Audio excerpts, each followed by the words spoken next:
दोस्तों हमारे चैनल को सब्सक्राइब करने के लिए इस रेड बटन को आप ऐसे दबाएं और फिर सबसे पहले नोटिफिकेशन प्राप्त करने के लिए इस बेल आइकन को ऑन कर लें। वेलकम दोस्तों, बालाजी ऑनलाइन क्लासेस में हम आपका स्वागत करते हैं।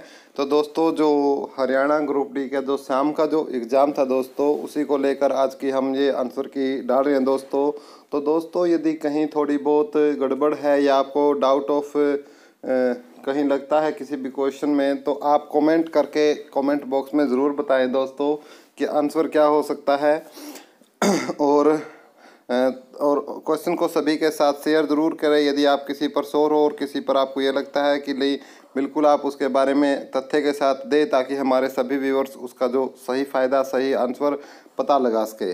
तो आज का हम पहला क्वेश्चन जो एक क्वेश्चन पूछा गया था कि कपिध्वज, तो दोस्तों अर्जुन को कपिध्वज बोला जाता है। कपिध्वज किसको बोला जाता है? अर्जुन को।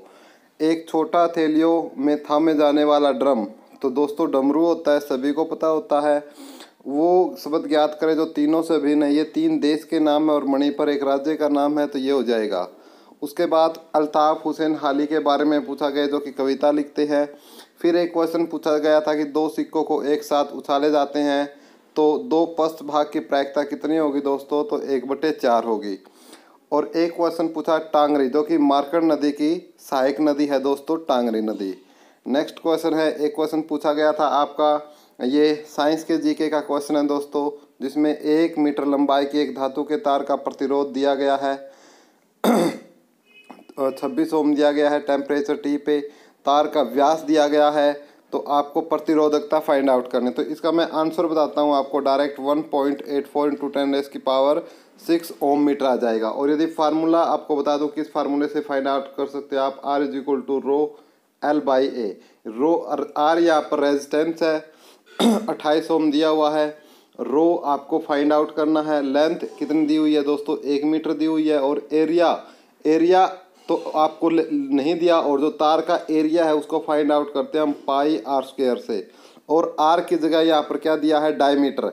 और जो डायमीटर का हाफ जो होता है वो क्या होता है? r होता है। और ये मिलीमीटर में है, तो आप 10⁻³ से इसे मल्टीप्लाई कर दोगे तो आपको सिर्फ मीटर में लाना है, ठीक है। तो यहाँ से आप r निकाल लोगे, R निकाल के बाद इसमें वैल्यू में पुट कर दोगे, या इसको मैं पूरा फार्मूला बता देता हूँ कैसे आ जाएगा आपका। तो जो R = क्या हो जाएगा? ρ/L/A। यदि हम बात करें यहाँ से रो की, तो जो रो है उसका फार्मूला हो जाएगा आपका R area/लेंथ, ठीक है। और रो का पूरा फार्मूला मैं बना देता हूँ, उसके बाद सारी वैल्यू पुट कर लेना, आंसर मैं आपको बता दूंगा। Area πr² divided by length L।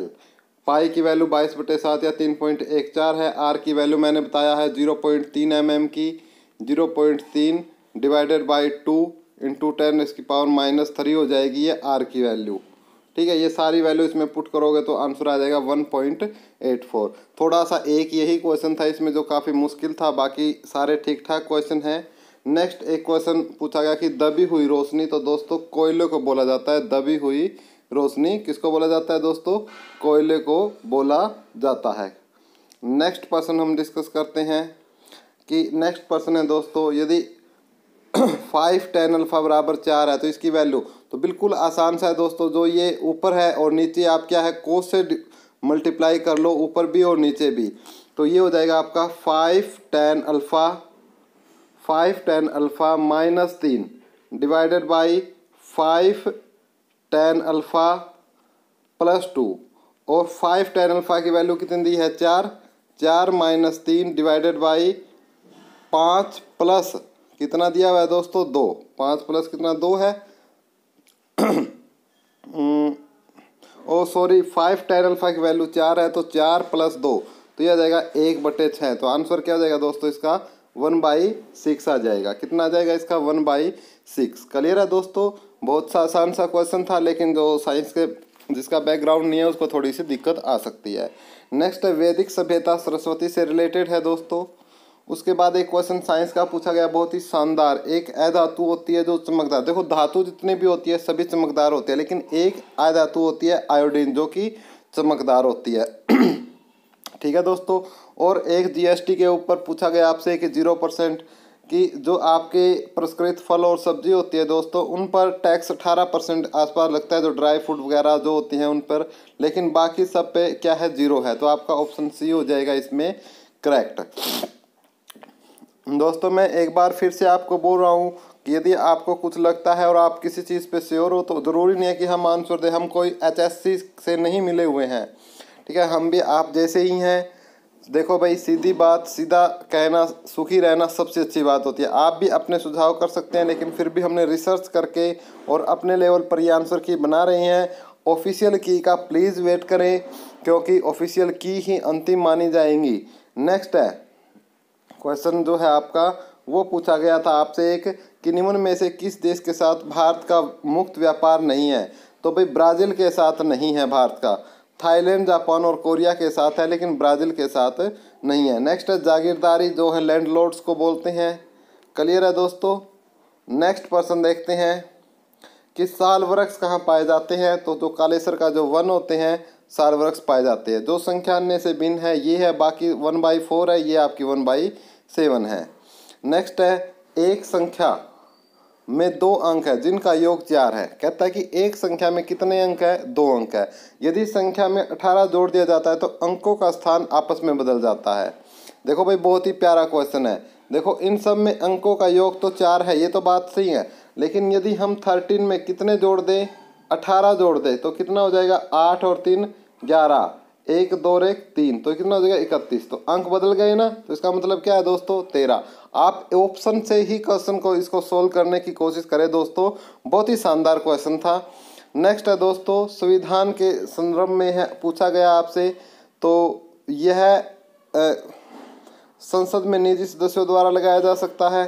संविधान संशोधित विधेयक के संदर्भ में पूछा गया है कि यह संसद में निजी सदस्यों द्वारा लगाया जा सकता है। राष्ट्रपति इस पर असहमत नहीं हो सकता, केवल पुनर्विचार के लिए लौटा सकता है। तो ये तो बात सही है दोस्तों कि 2 नंबर तो सही है, लेकिन संसद के निजी सदस्यों द्वारा लगाया जा सकता है।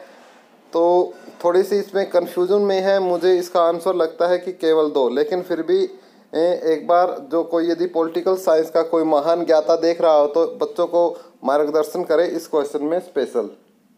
नेक्स्ट है कन्या भ्रूण हत्या के विरुद्ध जो चलाया है वो बेटी बचाओ बेटी पढ़ाओ अभियान चलाया गया है दोस्तों। और सारे जहाँ से अच्छा हिंदुस्तान हमारा की रचयिता कौन है, मोहम्मद इकबाल है। नेक्स्ट क्वेश्चन देखते हैं मेरे प्यारे दोस्तों कि एक बहुपद दिया हुआ है दोस्तों, और आपसे पूछा है कि यदि उसमें a का मान पूछा है, इसमें यदि इसका 1 रूट -3 है तो इसका आंसर आ जाएगा भाई।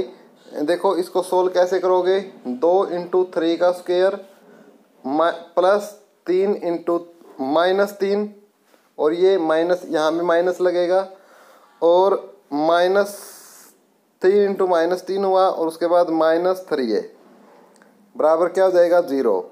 तो यहाँ से हो जाएगा आपका ये 3 स्क्वायर है तो माइनस खत्म हो जाएगा, यहाँ से 18, यहाँ से 9, यहाँ से -3a बराबर 0, यहाँ से 9 - 3a बराबर 0, यानी 3a बराबर 9 और a बराबर कितनी आ जाएगी वैल्यू 3।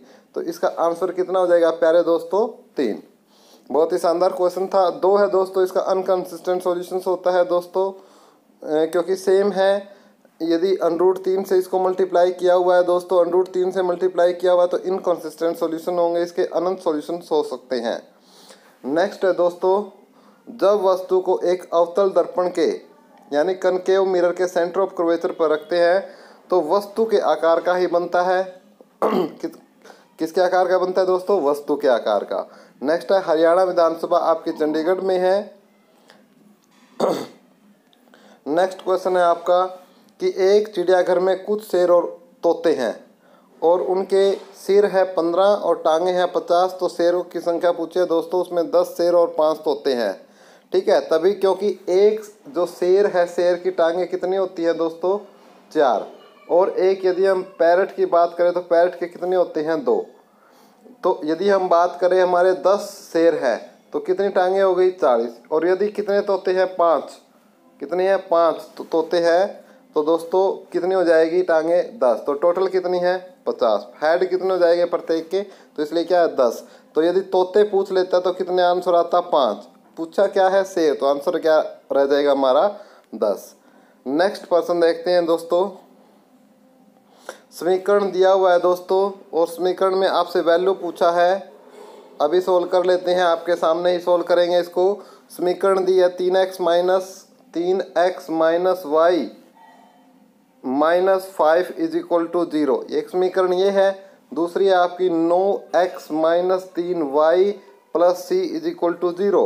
देखो यदि इसको 3 से मल्टीप्लाई कर दोगे दोस्तों तो ये क्या, यहाँ पर क्या हो जाएगा 9, यहाँ पर क्या जाएगा 3 और यहाँ पे क्या जाएगा 15। और इससे कंपेयर कर लो, सी की वैल्यू फिर कितनी आ जाएगी -15। क्लियर है दोस्तों। और नेक्स्ट प्रश्न पूछा गया था कि जो 5 पांडवों में ज्येष्ठम थे वो कौन थे? युधिष्ठिर थे। कौन थे दोस्तों? युधिष्ठिर थे।